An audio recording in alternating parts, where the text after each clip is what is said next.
54 ಪೂಜೆಗಳು ಕೂಡ ಆರಂಭ ಮಾಡಿದ್ದೀರಾ. ಎಲ್ಲ ಕಳೆದ ವರ್ಷದ ಅನುದಾನವನ್ನು ಆರ್ಥಿಕ ವರ್ಷ 24-25 ಆರ್ಥಿಕ ವರ್ಷದ ಅನುದಾನದಲ್ಲಿ ಅನುಮೋದನೆ ಆಗಿರ್ತಕ್ಕಂಥ ಕಾಮಗಾರಿ ಭೂಮಿ ಪೂಜೆಗಳು ಪೆಂಡಿಂಗ್ ಇದ್ದು ಇನ್ನೂ ಸುಮಾರು ಒಂದು 200-250 ಕೋಟಿಯಷ್ಟು ಕಾಮಗಾರಿ ಭೂಮಿ ಪೂಜೆಯನ್ನು ಕಳೆದ ವರ್ಷದ ಬಜೆಟ್ನಲ್ಲಿ ಮಂಜೂರಾಗಿರ್ತಕ್ಕಂಥ ಕಾಮಗಾರಿಗಳು ಇನ್ನೂ ಪೂಜೆ ಮಾಡಿಲ್ಲ, ಪೆಂಡಿಂಗ್ ಇದ್ದಾವೆ. ಅದಕ್ಕೆ ಇವತ್ತಿಂದ ಚಾಲನೆ ಕೊಟ್ಟಿದ್ದೀನಿ. ಇವತ್ತು ತ್ಯಾಗದಹಳ್ಳಿಯಲ್ಲಿ ರಸ್ತೆ ಅಭಿವೃದ್ಧಿ ಕಾಮಗಾರಿ, ಹಸಿರುವಳ್ಳಿಯಲ್ಲಿ ರಸ್ತೆ ಅಭಿವೃದ್ಧಿ ಕಾಮಗಾರಿ, ಬೈರಶೆಟ್ಟಹಳ್ಳಿ ಗ್ರಾಮದಲ್ಲಿ ಶುದ್ಧ ಕುಡಿಯುವ ನೀರಿನ ಘಟಕದ ಕಾಮಗಾರಿಗೆ ಭೂಮಿ ಪೂಜೆಯನ್ನು ನೆರವೇರಿಸಿದ್ದೀನಿ. ಇದೇ ಸಂದರ್ಭದಲ್ಲಿ ಗೌರವಾನ್ವಿತ ಸ್ತ್ರೀಶಕ್ತಿ ಸಂಘದ ಮುಖಂಡರುಗಳು ಮತ್ತು ಗೌರವಾನ್ವಿತ ಮಹಿಳಾ ಬಂಧುಗಳು ಸ್ತ್ರೀಶಕ್ತಿ ಭವನಕ್ಕೆ ನಮಗೆ ಅನುದಾನ ಬೇಕು ಅಂತ ಕೇಳಿದ್ರು. ಇಲ್ಲೇ ಸ್ಥಳದಲ್ಲೇ ನೀವು ಜಾಗ ಹುಡುಕೊಟ್ರೆ ನಾನು ಅದನ್ನು ಮಂಜೂರು ಮಾಡಿಸ್ಕೊಡ್ತೀನಿ, ನಾನು ನನ್ನ ಅನುದಾನ 10 ಲಕ್ಷ ಕೊಡ್ತೀನಿ ಅಂತ ಘೋಷಣೆ ಮಾಡಿದ್ದೀನಿ. ಕುಮಾರಣ್ಣ ಜಾಗ ಐತೆ ಅಂತ ಹೇಳವ್ರೆ. 10 ಲಕ್ಷದಲ್ಲಿ ಎಸ್ಟಿಮೇಟ್ ಮಾಡಿಸಿ ಕಾಮಗಾರಿಯನ್ನು ಆದಷ್ಟು ಬೇಗ ಭೂಮಿ ಪೂಜೆ ಮಾಡಿಕೊಡ್ತೀನಿ.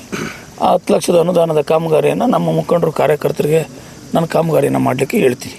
50 ಲಕ್ಷ ಇದಲ್ಲದಿರನೇ 50 ಲಕ್ಷ ಹಸಿರುವಳ್ಳಿ ಪರಿಶಿಷ್ಟ ಜಾತಿ ಕಾಲೋನಿಗೆ ಅವ್ರಿಗೆ ಮೂಲಭೂತ ಸೌಕರ್ಯ ಒದಗಿಸೋಕ್ಕೆ ಮಂಜೂರು ಮಾಡಿಸಿದ್ದೀನಿ. ಅದು ವರ್ಕ್ ಆರ್ಡರ್ ಆಗಿದೆ, ಭೂಮಿ ಪೂಜೆ ಮಾಡಬೇಕು. ಇನ್ನೊಂದು 15-20 ದಿವಸ ಬಿಟ್ಟು ಅದನ್ನು ಪೂಜೆ ಮಾಡ್ತೀನಿ. ಸರ್, ನಿನ್ನೆ ಊರಲ್ಲಿಗೆ 5,000 ಕೋಟಿಗಳನ್ನು ಅನುದಾನವನ್ನು ನೀಡಲಾಗಿದೆ ಅಂತ ನೀವೇ ನೋಡಿದ್ರಲ್ಲ. ನನ್ನ ಕ್ಷೇತ್ರದಲ್ಲಿ 1,000 ಕೋಟಿಗೂ ಹೆಚ್ಚು ಅನುದಾನ ಕಾಮಗಾರಿಗಳು. ಅದರಲ್ಲಿ 2 ಯೋಜನೆಗಳು ರೈತರಿಗೆ ಅನುಕೂಲ ಆಗುವಂಥ ಮತ್ತು ಸಾರ್ವಜನಿಕರಿಗೆ ಅನುಕೂಲ ಆಗುವಂಥ 2, ಒಂದು KPTCL ಆಗಿರತಕ್ಕಂಥದ್ದು, ಇನ್ನೊಂದು ಸಣ್ಣ ನೀರಾವರಿ ಇಲಾಖೆಯಿಂದ ಆಗಿರತಕ್ಕಂಥದ್ದು. ಅದಕ್ಕೆ ಭೂಮಿ ಪೂಜೆಯನ್ನು ಒಂದಕ್ಕೆ ನೆರವೇರಿಸಿದ್ದೀವಿ. ಇನ್ನೊಂದು ಭೂಮಿ ಪೂಜೆಯನ್ನು ಆದಷ್ಟು ಬೇಗ ಮಾಡಲಿಕ್ಕೆ ಯೋಜನೆಯನ್ನು ಹಾಕ್ಕೊಂಡಿದ್ದೀನಿ. ಅದನ್ನ ಉಪಮುಖ್ಯಮಂತ್ರಿಗಳು ಬಂದು ಭೂಮಿ ಪೂಜೆಯನ್ನು ಮಾಡ್ತಾರೆ. ಇನ್ನು ಈ ವರ್ಷ ಹೊಸ ಆರ್ಥಿಕ ವರ್ಷದಲ್ಲಿ ಇನ್ನೂ ಹಲವಾರು ಯೋಜನೆಗಳನ್ನು ನೆಲಮಂಗಲಕ್ಕೆ ತರಲಿಕ್ಕೆ ನಾನು ಪ್ರಯತ್ನ ಮಾಡ್ತಾಯಿದ್ದೀನಿ.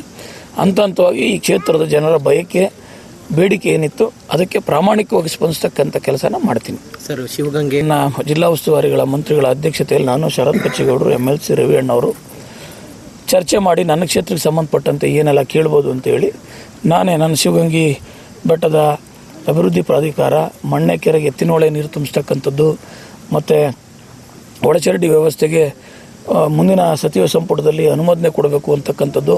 ಹಿಂದೆ 35 ಕೋಟಿ ಕೊಟ್ಟು ಅನುದಾನ ಕೊಟ್ಟು ಮಂಜೂರು ಮಾಡಿದ್ದಾರೆ. ಬಟ್ ಅದು ಸುಮಾರು 570 ಕೋಟಿ ಇವತ್ತಿನ ಅಂದಾಜು ವೆಚ್ಚದ ಪ್ರಕಾರ 570 ಕೋಟಿ ಅದಕ್ಕೆ ಬೇಕಾಗ್ತದೆ ಅಂತ ಹೇಳಿದ್ದಾರೆ. ಅನುದಾನ ಈಗಾಗಲೇ ನನ್ನ ಕ್ಷೇತ್ರಕ್ಕೆ 2 ದೊಡ್ಡ ಯೋಜನೆಗಳು ಬಂದಿರತಕ್ಕಂಥದ್ದು ಮತ್ತು ಬೇರೆ ಬೇರೆ ಇಲಾಖೆಯಿಂದ ಹೆಚ್ಚಿಗೆ ಅನುದಾನ ಬಂದಿದ್ದರಿಂದ ನೆಲಮಂಗಲಕ್ಕೆ ಹೆಚ್ಚಿಗೆ ಕಾಮಗಾರಿ ಆಗಿದೆ.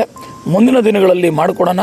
ಆಯಿತು, ಸ್ವಲ್ಪ ಶ್ರೀನಿವಾಸ್ ಕಾಯಿಲೆ ಈಗ ಆಲ್ರೆಡಿ ಹೆಚ್ಚಿಗೆ ಕೆಲಸ ಮಾಡಿಕೊಟ್ಟಿದ್ದೀವಿ ಅಂತಕ್ಕಂಥದ್ದು ಭಾವನೆ ಮುಖ್ಯಮಂತ್ರಿಗಳದ್ದು ಮತ್ತು ಮಾನ್ಯ ಸಚಿವರದ್ದಾಗಿರೋದ್ರಿಂದ ನಾನು ಏನದಕ್ಕೆ ಮುಂದಿನ ದಿನಗಳಲ್ಲಿ ಏನು ಪ್ರಯತ್ನ ಮಾಡಬೇಕೋ ಅದನ್ನೆಲ್ಲ ಮಾಡ್ತೀನಿ.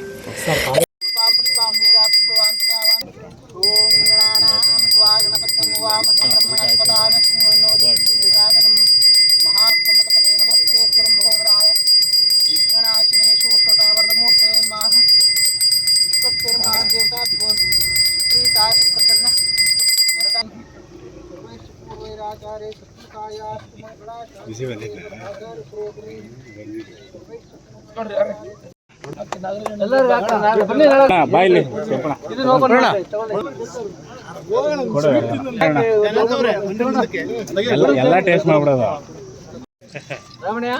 ಅಲ್ಲೋಗಿದ್ಯಾ ಊರ್ನೂರು? ಇಲ್ಲಿ ನೋಡಿ ಈ ಕಡೆ.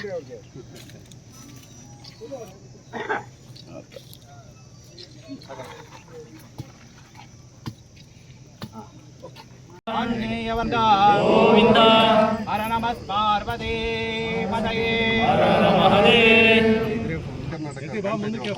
ಹೋಗೋಣ, ಕಾಣಿಸ್ತಾ ಇದೆ. ಸ್ಮೈಲ್ ಮಾಡು.